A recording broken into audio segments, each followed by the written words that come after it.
Come and listen to my story about a man named Jed. A poor mountaineer barely kept his family fed. And then one day he was shooting at some food, and up through the ground come a bubbling crude.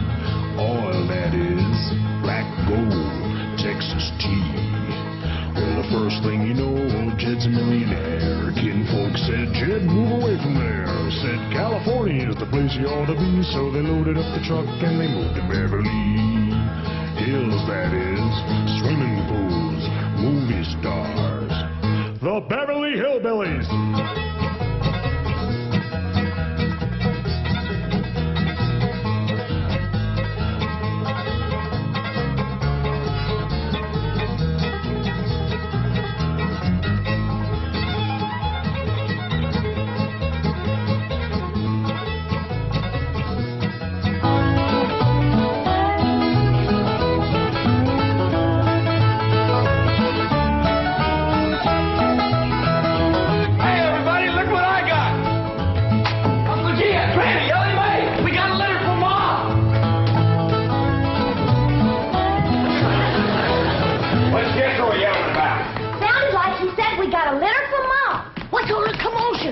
Elly says, Jethro says Pearl sent us a litter. A litter of what? Did you hear what?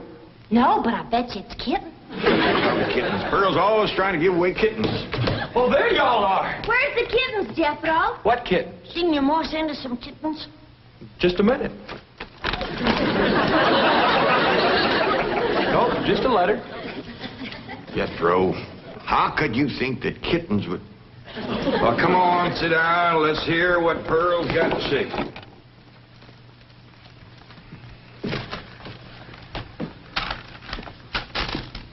Dear son and kinfolk, I take pen in hand to say we are all fine back here. How are you all out there? Just fine, Pearl. That's right. Jethro, I hope you are making good marks in school out there. Ma thinks I'm going to school. Are you in the 5th grade like you would be here? Doggy, Jethro, I clean forgot about putting you in school. We're going to have to get you started today. Can I go, too?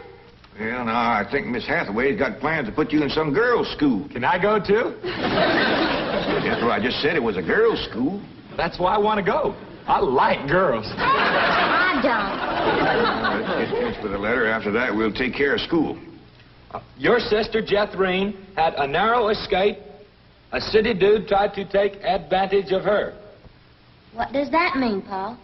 Well, that's, well, Granny will explain that to you later. Tell us more about the city dude, Jethro. His name is Jasper He. Jasper He? That's a funny name. Oh, there's a dot in there. His name is Jasper. He wears patent leather shoes and spats on them. Don't sound too neat, does he? He seen your sister at the cabin when I went there to keep an eye on it for Cousin Jed.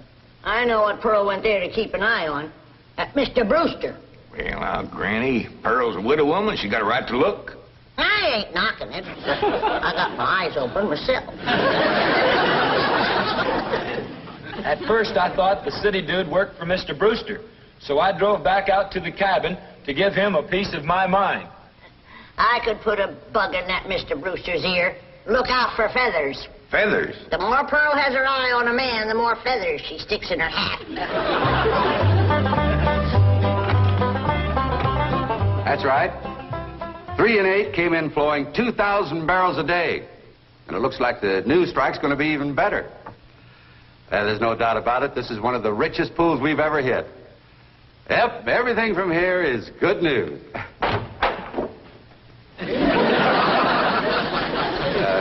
Well, not everything. I'll call you back. Mrs. Bodine, this is a pleasant surprise. Well, thank you. Although you might not think it's so pleasant when you hear what I have to say. Oh? One of them oil fellas working for you has made advances to my daughter. Made advances? Well, what would you call being picked up and carried off by brute force? Well, I'd call that making advances. What's his name? Jasper Depew. Jasper Depew. I ain't seen him myself, but from what Jethro tells me, he's a pretty slick article. Oh, Mr. Brewster, You don't know how hard it is for two girls living alone like Jethro and me. You see, my son Jethro's in California with Cousin Jed, leaving us no man to protect us. I'm a widow woman, you know. I guess wherever you have two unattached girls living alone, there's bound to be trouble. Especially when the girls are the kind that men call lookers. Did you say his name is Depew? Jasper Depew. Calls himself Jazzbo. Oh, Jeff Green says he's a flashy dresser and a fancy talker and drives a sporty car. Regular big city dude. I guess Jeff Green's kind of like me when it comes to tall, handsome city fellas. I'm just putty in their hands.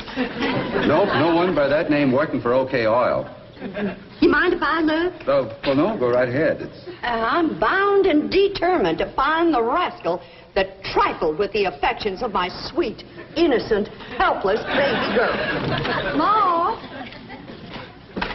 Jethro, I thought I told you to stay in the buggy. I seen Jasper Depew coming. Here? Yes'm. Oh, well, thank goodness we got Mr. Brewster to protect us. Oh, there he is. Mr. Brewster throwed his arms around me and helped me in his strong embrace. What's an embrace, Paul? Well, that's when folks kind of twine their arms around one another. You mean like wrestling? It's sort of like wrestling, except they ain't mad. It's like wrestling for fun.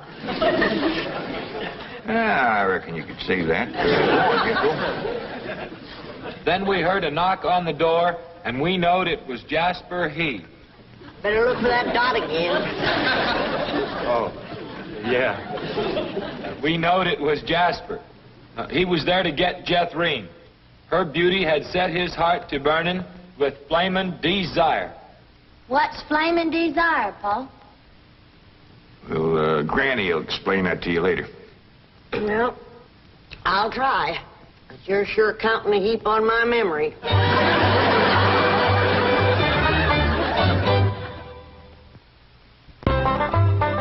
Read on with your Mo's letter there, Jethro. Yeah, it's getting good. One city fella's got his arms around Aunt Pearl, and another's waiting at the door to grab Cousin Jethro. My only thought was to save my daughter, so I tore loose from Mr. Brewster's embrace.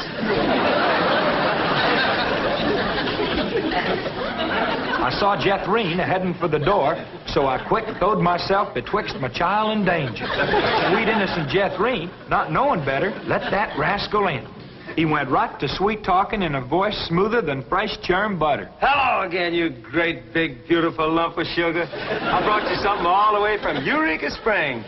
Genuine orchids growed in a hothouse.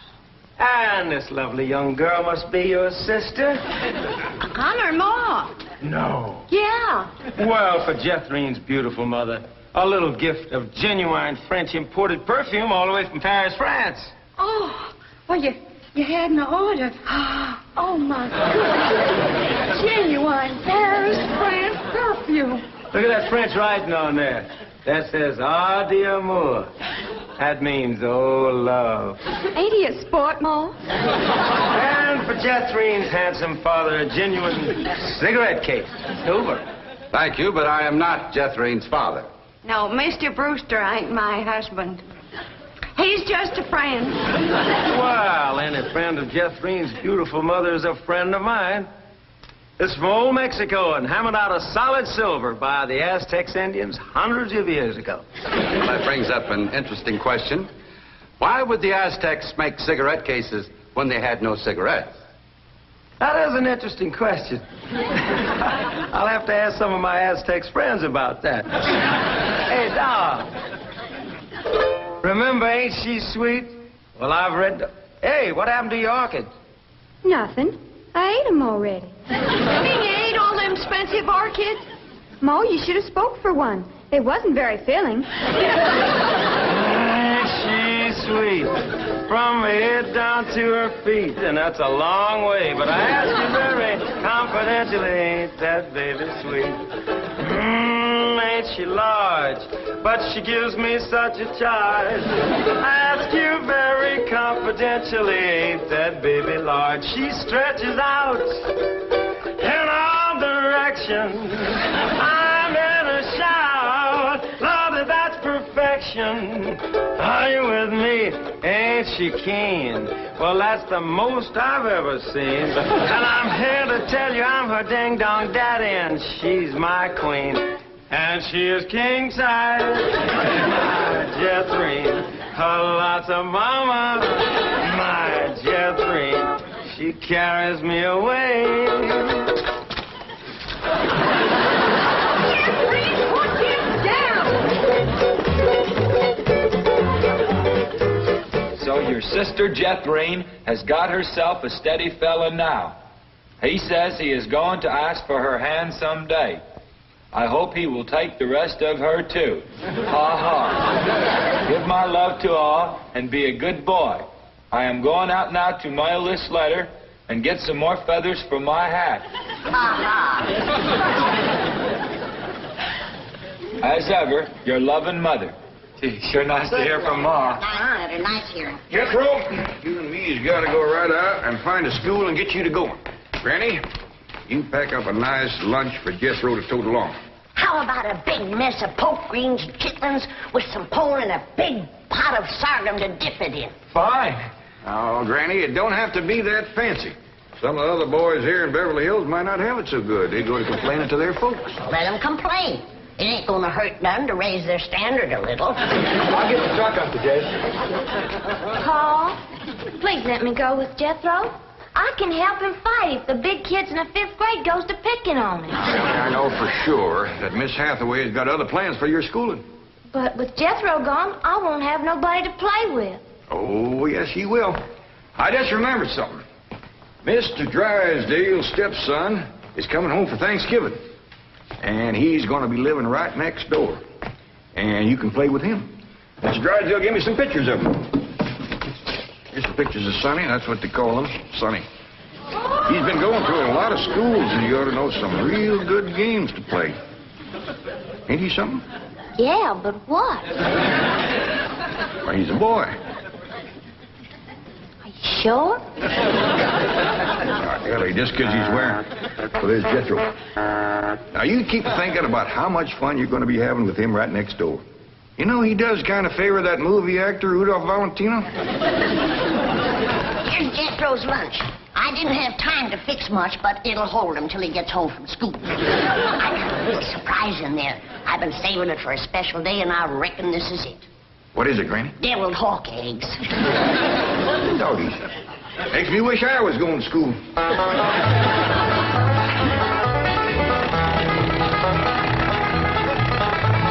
School, all right. Millicent, Schuyler, and Potts. I reckon them 3 is the teachers. 3 teachers. Must be awful big school. I'll say. Well, let's go in there and get you started.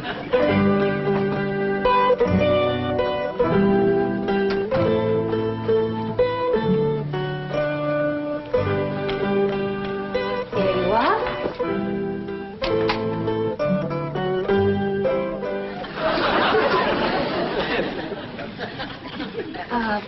May I help you?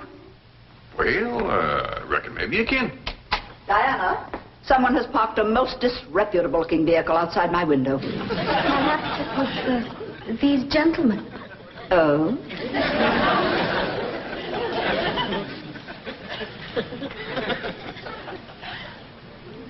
Yes? What is it you wish? Well, I'd like to get my nephew started into school. Here? Yeah, here's all right if you got room for a desk and his lunch basket. My dear man, this is a most exclusive private school. The tuition is quite expensive. Well beyond your means, I'm sure. Does that mean it costs a lot of money? That is precisely what it means. Well, I can pay you if it ain't over $25 million. 25 million? Yes, ma'am, that's all I got. Dollars? Yes, ma'am. In cash. Yes, ma'am. This is obviously a practical joke perpetrated by one of my envious competitors. What is your name? Jed Clampett, ma'am, and this here... And you expect me to believe that you have $25 million? Well, no, not on me, ma'am, but my neighbor, Mr. Drysdale, he's keeping it in his bank for me.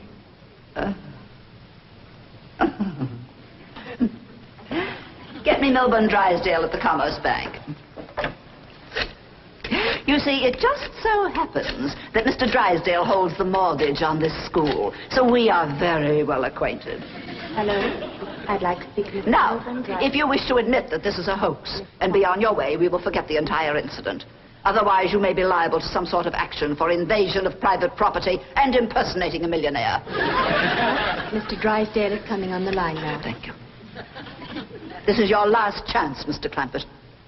My next call will be to the police. Very well. Mr. Drysdale, Millicent Schuyler Potts here. Come in, come in, come in, come in. Thank you, ma'am. Diana, tea for these gentlemen. Croppett?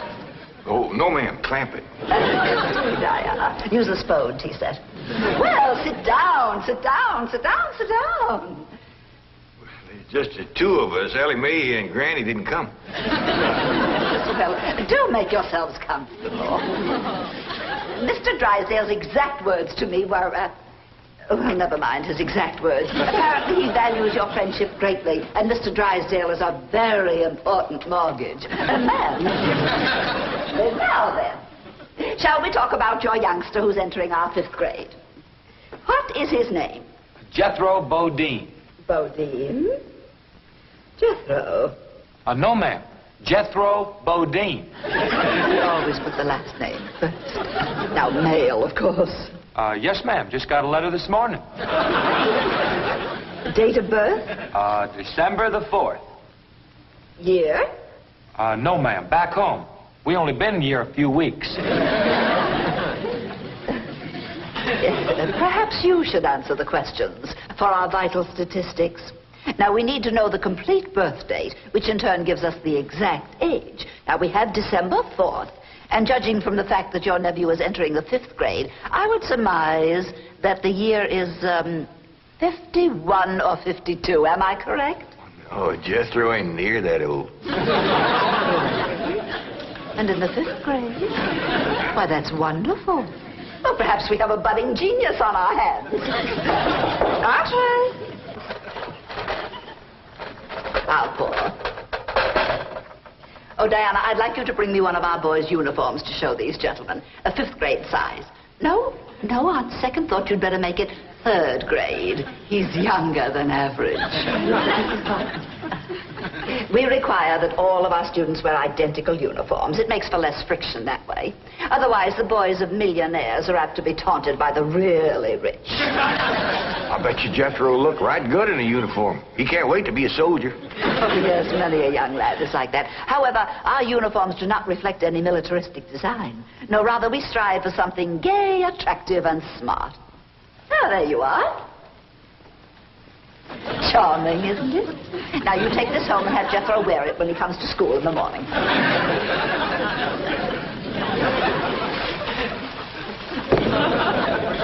Wear this? I'm afraid Granny will have to make considerable changes in this before it'll fit Jethro. So tiny? Yes, ma'am. And in the 5th grade? The boy must be a genius. Well, you may be very sure that we will bring him out. If he wears this, he'll bust out. Now then, how do you gentlemen like your tea? We don't know, ma'am. We ain't tasted it yet. Oh, you are the fun-loving one, aren't you? Yes, ma'am.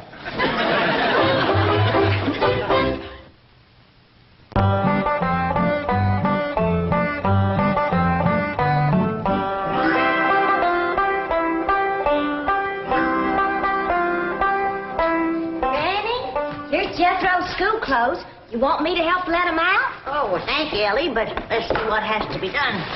Maybe they fit them already. That's supposed to be a hat? I reckon so. What's that? Well, Jethro said it stands for POTS. Pots? That's the school he's going to. Pot scoop. Hell, he'll be learning a good trade. If there's something folks always needs, it's pots. Jethro can make you some dandy new ones once he catches on to it. Miss Sam Hill is supposed to wear that. Well, Jethro, I reckon. Jethro couldn't have wore that at 3. Paul said it'd take some letting out. Letting out? There ain't enough seams in the whole world to let that out. How's it going, Granny? Are you getting my uniform already? Jethro Bodine? No, Granny. Over to school, it's Bodine Jethro. Elly May, leave the room. Ain't you got no shame running around here in your underpants? Granny, these ain't underpants. They swimming trunks. You wrap that towel around you before I cut a switch. But, Granny, Miss Hathaway says... I don't care who says what. I'll be glad when your ma gets out here to take you in hand and to make you some school clothes. These things ain't never gonna fit. But, Granny, I gotta have these in the morning. It's a rule. All us kids over there's gotta wear these. And that coat, too. Yeah. I sure wish your ma was here with her sewing machine. Pearl's a whiz at making clothes. Now that you're going to be keeping company with Jazzbo Depew, you're going to need some nice clothes. I like the little fella, Ma. I'm glad, Jeffrey. But you got to stop picking him up all the time. He ain't heavy. That ain't the point. It don't look fitting for a girl to run around carrying a fella. All right. I won't pick him up anymore. Till we get married. Why would you pick him up then? To carry him over the threshold. You ain't supposed to carry him. He's supposed to carry... No, that's ridiculous. I declare, I don't know how I'm going to keep you in clothes the way you're shooting up. I start a new outfit, and by the time I get it stitched together, you've outgrown it. My new shoes is already too tight for my feet. Oh, them feet. If they get any bigger, you're going to have to go outside to turn around. My feet ain't as big as Jethro's. Well, of course not. He's a boy. Just think, your brother Jethro's going to school in Beverly Hills, California. Yeah. I'm homesick for to see him, Ma. Me too, Jethro. I'll bet your rich Uncle Jed has Jethro duded up like one of them actors in movie pictures.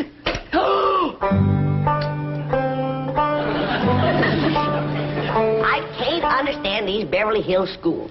Wearing that uniform ain't gonna make you no smarter.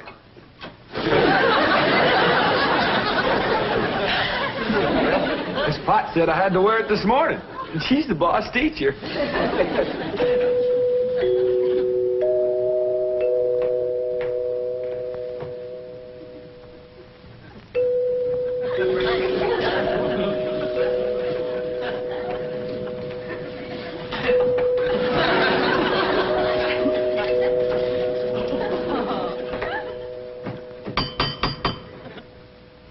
Dang, if Jethro ain't right. Every time that music plays, somebody comes to the door. Good morning. Good morning. Surprise. Surprise. Good morning, Miss Potts. I decided to come by and drive our diminutive genius to school myself. What? Your nephew, Jethro. Oh, yes, ma'am. Jethro! Come on down here. You got to ride to school. Well, that's mighty nice of you, ma'am. Oh, tut. I'm going to give the boy my personal special attention. I feel that when one... Well, howdy there, Miss Potts.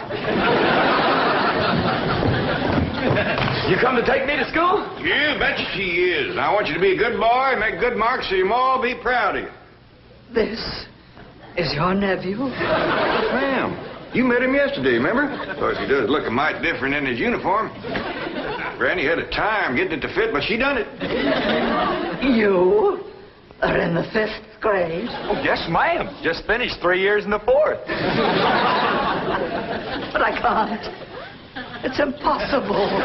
Oh, that ain't nothing. He got through the 1st grade in only 2 years. Under no circumstances can I allow this. Well, say, here comes Mr. Drysdale. I reckon he's coming to see Jethro off to school. Come along, Jethro. Hippity hop. This is the way we go to school. This is the way we go to school. Is Jethro's lunch? Oh, Jethro! You forgot your lunch. Now, Jethro, you share your grits and fat back with Miss Potts today.